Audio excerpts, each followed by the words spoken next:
de parte de nosso diretorado, tem trabalho na fuerte como se guarda assim, por parte de serviço que guarda no nosso pueblo.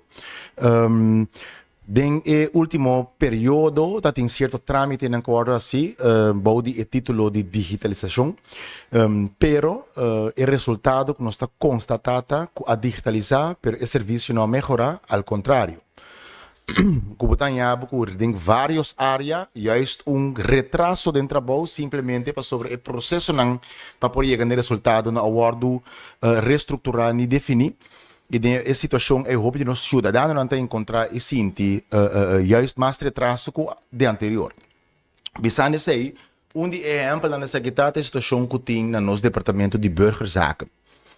Nós tá toma nota com Reinang Largo, nós toma nota que tem retraso, nós toma contato com o departamento também, nós está papeando com nang de com, pessoa nós está dando indicação do departamento com nang também está experienciar isso aqui e o problema não tem tradução.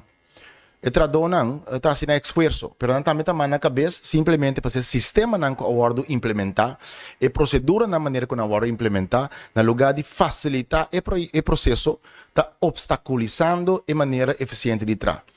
Me está pensando no nome do governo de maneira nos desculpa pensar aqui. Nos desculpa e nós assim todo por todo para nós por chegar no melhor serviço na nossa comunidade.